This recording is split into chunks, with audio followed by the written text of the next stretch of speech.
అయ్యా రాముడు చదువుకున్నవాడు ఈ చదరంగంలోకి దిగడు అన్న. దిగేశాడు. అవునా? తానొక్కడే కాదు, మెరికల్ లాంటి కుర్రాళ్ళని వార్డుకి కూడా దించేశాడు. దిగనేవయ్యా, ఎంత లోతుకు దిగితే మనకంత మంచిది. అయ్యా తమ ఆలోచన ఏమిటో మాకు తెలియదు కానీ మాకు మాత్రం నరాలు ఒడిగిపోతున్నాయి. కానీ ఒకటి, దిగిన వాడిని మళ్ళీ తేలకుండా చూడాలి. అది ఈసారికి మన వల్ల కాదులేవయ్యా. నాకు తెలియక అడుగుతాను, అతను ఇంతకాలం ఇన్ని మంచి పనులు ఎందుకు చేశాడంటావు? అవును, ఎందుకు చేసేటంటారు? ఫలితం అనుభవించడానికి. చలమయ్యా, ప్రతి ఇంటికి పరిచయం ఉందని పోస్ట్ మ్యాన్ ఎలక్షన్లో నిలబడితే గెలుస్తాడటయ్యా.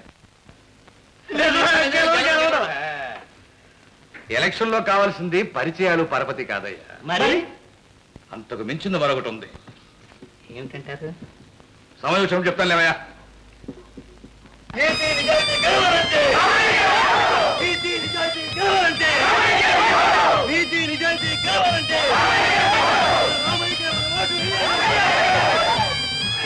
అయ్యా వింటున్నారుగా, మన ఇంట్లోకే వచ్చేసింది. అయ్యా తమరు ఏమైనా అనండి, కానీ ఒకటి, అతను గెలిచేది ఖాయం. మన వెధపనులన్నీ బయట పెట్టి మనల్ని వేలం వేసేది ఖాయం. మీరు ఈ ఊరు వదిలిపెట్టి పోవడం కూడా ఖాయం. అంతేనంటారా? లేకపోతే ఏమిటయ్యా ఎలక్షన్ అంటే ఎవరుకున్నావు? ఓట్లు కాదు, నోట్లు. నోటి మాటలు. 10 మందిలో చెప్పవలసింది మాటలు, పక్కకు పిలిచి పంచవలసింది నోట్లు. చల్లగా ఉండాలంటే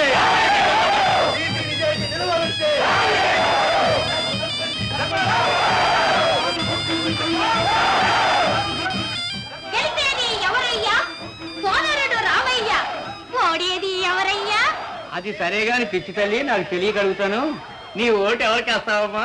నా ఓటు ఉంటేనా? నీ తెలీదా? మా నాన్నగారికి సత్యవేయి. అది సరే కానీ పిచ్చి తల్లి, రా. ఏంటి నీ ఓటు నాకు వద్దు గాని బయట మన గురించి ఏమనుకుంటున్నారమ్మా? గెలిచేది ఎవరయ్యా? సోదరుడు రామయ్య. ఓడేది ఎవరయ్యా? అయ్యా మన ఇంట్లో ఓట్లే మనకు పడేటట్టు లేదు. మరి అలాంటప్పుడు నాకు తెలియక అడుగుతాను. అనుకునే నేను చెప్పేది వినమంటున్నాను. అన్నదమ్ములు చావు కోరతారు, బావమరుదులు బ్రతుకు కోరతారు అన్నట్లు అయిన వాళ్ళు, మన ఎరుగున్న వాళ్ళు ఎవ్వరూ మనకు ఓటేరయ్యా. వేసేది అమాయకులు, ఆ రోజు కూటికి మనం ఇస్తే పుచ్చుకునే వాళ్ళను. తెలుసండి, ఎన్నికలు మొదలైనప్పటి నుంచి అదే పద్ధతి అనుకోండి. కానీ ఒకటి, మనుషులు మారారే కానీ డబ్బు మారలేదు కదయ్యా. పుట్టి అరుకుల వల్ల ఎవడో డౌన్ కాడయ్యా. అది మాకు తెలుసు. ఇప్పుడు ఎందుకు పెట్టావయ్యా ఈ మీటింగ్? ఎందుక? నన్నెందుకు ఇన్నాళ్ళు ప్రెసిడెంట్ గా ఎన్నుకున్నారో అడుగుదామని. బుద్ధి గడ్డి తిని. అది కారణం. ఆనాడు బ్రిటిష్ వాడు బుద్ధి గడ్డి తిని ఎందుకో రైలు పట్టాలు దాటుతున్న నన్ను దేశభక్తుడు అనుకుని తీసుకెళ్లి జైల్లో పెట్టాడు. స్వాతంత్రం వచ్చాక నా బుద్ధి గడ్డి తిని నేను దేశభక్తుడు నేనని చెప్పుకున్నాను. సరే, అదలా ఉంచండి. నా సంగతి పూర్తిగా తెలిసిన మీరంతా కూడా బుద్ధి గడ్డి తిని నన్ను ఇన్ని ఏళ్ళు ప్రెసిడెంట్ గా ఎన్నుకున్నారు. ఇలాగే మనం గడ్డి తింటూ ఉంటే ఇక గొడ్లకి మేత మిగలదు. అందుకని ఇక మనం గడ్డి దండం మానేద్దాం. చూడండి బాబు, మన ఊరికి మంచి రోజులు వచ్చాయి. రాముడు వచ్చాడు, రామరాజ్యం తెస్తానంటున్నాడు. మధ్యలో నేనెందుకు రావణాసురులాగా? అందుకనే మన ఊరి మేలు కోరి నేను ఎన్నికల నుంచి విరమించుకుంటున్నాను.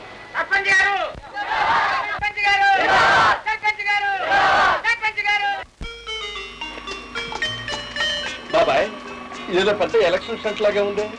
ఇన్నాళ్ళు ఖర్చు పెట్టే డబ్బంతా ఖర్చు పెట్టి, మీటింగులు, డాన్సింగ్లు అన్ని పెట్టి, ఇప్పుడు విత్తనాలు చేసుకునే టైం అయిన తర్వాత మేము ఎలక్షన్ నుంచి విరమించుకుంటున్నామని వీళ్ళు అనటంలో అర్థం ఏంటి? నేను చెప్తే విన్నావటయ్యా. స్వామికి ఒక తలకాయ ఉంటే వాడికి 5 తలకాయలు ఉన్నాయి. సర్పంచ్ గాడు వాడు ఆలోచనలు మనకు గమనిస్తాడా? అన్నయ్య, జనమంతా పోటీ లేకపోతే తప్పబడిపోతున్నారు. పోటీ లేకపోతే మనం గెలిచినట్టేగా. అదే అవుతుందమ్మా. అవునా, మన వాటిలోకి వెళ్తారా? ఈ ప్రచారం విని జనం మోసపోవచ్చు. రా, తప్పదా.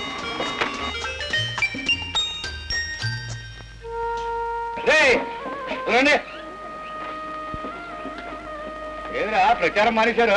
పోటీ లేకపోతే ప్రచారం ఎందుకండి? తప్పురా. అలా అని ఊరుకుంటే నాకు తెలియగలుగుతాను, పోలింగ్ జరగద్దు. తమరు తప్పుకున్న తర్వాత మాకు సరదా ఏముందండి?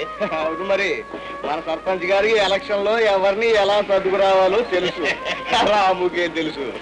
రేపు ఆయన గెలిచినా తమరిలాగా తప్పప్పుడు సర్దుకు రావటం అతనికి ఏం తెలుసండి? ఏం చేస్తావయ్యా, కుర్రవాడు ఏదో పదవి కోసం సంబరపడుతున్నాడే తప్ప మీలాంటి వర్కర్స్ సరదా పెట్టడం అతనికి ఏం తెలుసు? 10 మందిని తడిపి రాముకే పనిచేయండి. అదేంటండి మీ మీద కట్టిన వాళ్ళకి మీరు ఖర్చు పెట్టుకున్నారు. ఏం చేస్తావయ్యా, ఊళ్ళో ఎవరికి నేనంటే గిట్టకపోయే, కనీసం ఇలాగన్నా మంచోడు అనిపించుకొని వెళ్ళండి, 10 మంది జరపండి. ఎంత మంచి నా మంచి తగలడం. అయ్యా నాకు తెలియక అడుగుతాను, ఇది చూస్తూ ఉంటే తమరు అనుకున్నట్లు జనం తప్పబడినట్లే కనబడుతున్నారు. ఇంకా తప్పబట్ట ఏమిటండి? ఇక మనం వాటి మీద పడ్డామంటే చొప్ప కట్టాలి కొన్నట్టు కొనొచ్చు. ఓట్లు కాలిసింతకాయ కానివ్వండి. రండి. రామయ్య రామయ్య ఏమిటమ్మా? మా నాన్న చాలా మోసం చేస్తున్నాడు. ఏమిటమ్మది? అవునన్నయ్య, నీకు తెలీదు, అందరికి డబ్బులు ఇచ్చి ఓట్లు కొనేస్తున్నాడు. డబ్బా అయితే మన వాళ్ళు ఎవరైనా తీసుకున్నారా? తీసుకోకపోతే డబ్బు ఎందుకు వదినా? ఏమోనమ్మా, నాకే నమ్మకం లేదు. లేదు రాము, పిచ్చి తల్లి అబద్ధం చెప్పదు. అవునన్నయ్య. బాబాయ్, నువ్వు ఎలక్షన్ లో నిలబడ్డావు కదా, ఈ రోజు నీకెందుకు ఈ వ్యాపారం, నేను చూసుకుంటాను కదా. సన్నాసి సాగుడు పూర రాసుకోవాలా? నేను నిలబట్టం కాదురా, మన సర్పంచ్ గారే నిలబట్టారు, ఆయన గెలిపించుకుంటాడు. తాగండి రా, తల తిరిగేది తాగండి రా. తల తిరిగితే ఓటు మీద ముద్ర ఒక చోట వేయాల్సింది ఇంకో చోట వేస్తాం గురు. మీరు అసలు అక్కడ రానక్కర్లేదురా, మీ అదోడు ఎత్తి అంతే అయిపోతే అంత బాగా తాగండి రా. ఎలాగుంది ఎన్నికల ధోరణి? మనం అనవసరంగా భయపడి ప్రజలను అనుమానించారా?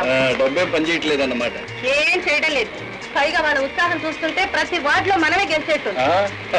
ప్రజలు చాలా మంచివాళ్ళు, ఎవరిని గెలిపించాలో వాళ్ళకి బాగా తెలుసు.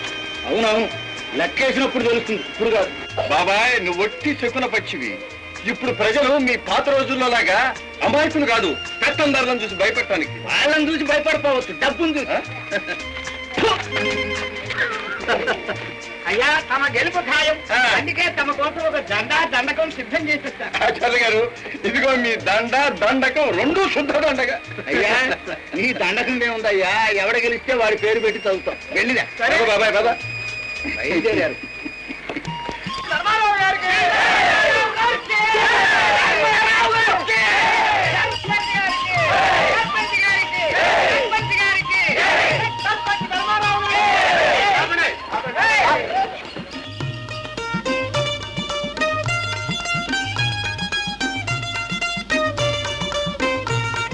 రాము, నేను ఎంత కాదనుకున్నా ప్రజలు మళ్ళీ నన్నే కావాలన్నారయ్యా. ఏం చేస్తాం చెప్పు, ఇది రాజకీయం. ఇవాళ నేను గెలిచాను, రేపు నువ్వు గెలుస్తావు. ఏది ఎలా ఉన్నా కక్షలు పెంచుకోకుండా కలిసి పనిచేయడం ఊరికి క్షేమం. ఏది చెయ్యలాగి. ప్రజల నిర్ణయానికి మనం తలవంచక తప్పదయ్యా. సర్పంచ్ గారు, ఇది ప్రజల నిర్ణయం కాదు, మీరు డబ్బుతో కొనుక్కున్న పదవి. డబ్బా? నేను డబ్బు వాడానా? అంటే ఈ ప్రజలంతా డబ్బుకు గడ్డి తినే రకాలేగా నువ్వు అనేది? ఎన్నటికీ కాదు. కాకపోతే ఆ డబ్బుతో వాళ్లకు పిచ్చెక్కించావు, ఆ డబ్బుకు వాళ్ళ చేత దాసోహం చేయించావు. అంటే నేను మోసం చేసి గెలిచానంటావు, అది వేరే చెప్పక్కర్లేదు. ఓడిపోయిన ఉక్రోషంతో మాట్లాడకు రాము. సర్పంచ్ గారు, ఆ ఉక్రోషమే నాలో ఉంటే నిన్ని క్షణంలో కోర్టుకి పిలిచి ఎన్నికల్లో నువ్వు చేసిన అక్రమాలన్నీ రుజువు చేసి నీ పదవి ఓడగొట్టించుండేవాడిని. అంటే కోర్టా? అది నీ తరం కాదు, నీకంటే నాకు ఎక్కువే తెలుసు. నువ్వు పుస్తకాల్లో చదువుకుంటావు, నేను కోర్టులో చెట్ల కింద కూర్చుని నీకంటే 7 ఆకులు ఎక్కువే చదివాను. కనిపించావు రాము. ఎవరండి మీరు? రాము, ఏమిటా ప్రశ్న? దేవుడి సమక్షంలో పెళ్లాడిన భార్యను మర్చిపోయినట్టు నటించడానికి ఇది దుష్యంతుని కాలం కాదు రాము. ఏమిటి, దేవుడి సమక్షంలో పెళ్ళాడిన భార్య?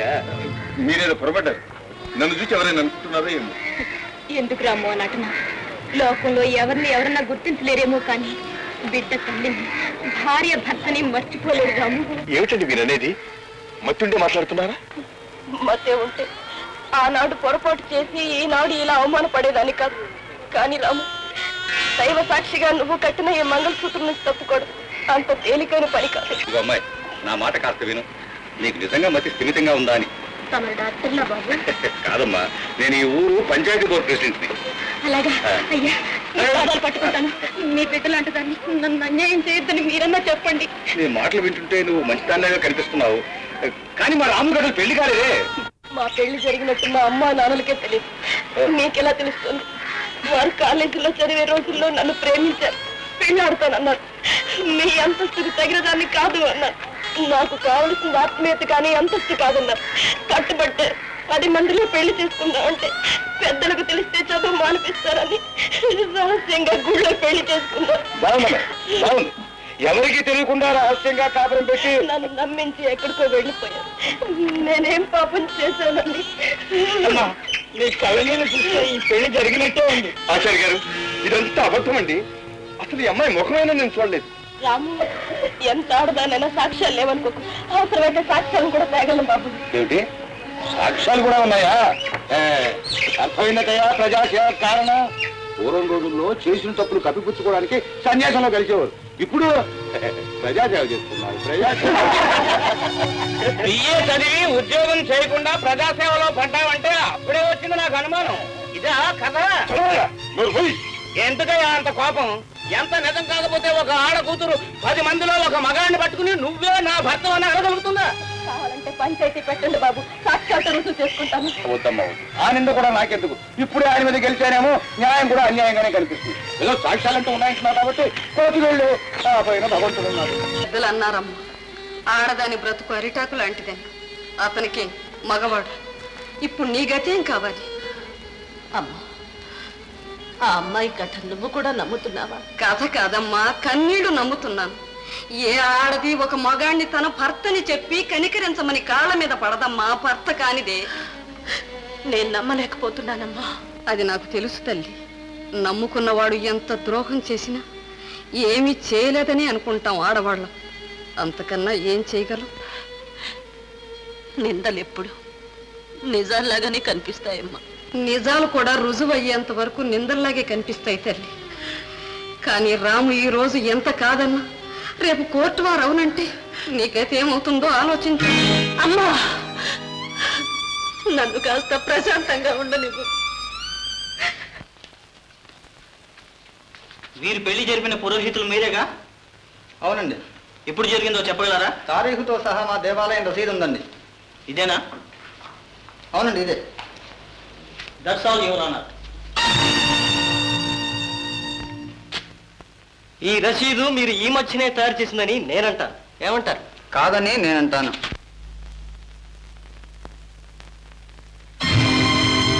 వారి పెళ్లి చూశానండి. మంగళ వాయిద్యం వాయించింది నేను, మా జట్టేనండి. ఇది అబద్ధం అంట. అది మీకు అలవాటేమో కానీ నేను చెప్పింది నిజం. కావాలంటే మా జట్టు మొత్తం చేత చెప్పిస్తాను. పూలదండలతో సహా వచ్చి ముచ్చటగా 3.5 రోజులు మా సత్రంలో ఉన్నారండి. గది నంబర్ 13. వాళ్ళు మీ సత్రంలో లేరు, మీరు వాళ్ళని చూడలేరు. చూసింది నేనండి. పచ్చగా పసుపు బట్టలతో వచ్చారు. ఈ మధ్య వచ్చిన గంటల్లో మరిచిపోలేనంత ముచ్చటగా ఉన్నారు. విచారించబడిన సాక్ష్యాలను బట్టి ప్రతివాది రాము వాది లక్ష్మిని దేవాలయములో వివాహమాడినట్లు రుజువవుతున్నది. కనుక ఈ వివాహము చట్టసమ్మతమైనదని వాది లక్ష్మి ప్రతివాది రాము భార్యగా ప్రకటిస్తూ ఆమెను భార్యగా ఏలుకొనవలసిందని వాది తరపున హిందూ వివాహ చట్టం సెక్షన్ 9 క్రింద డిగ్రీ ఉత్తర్వు చేయడమైనది.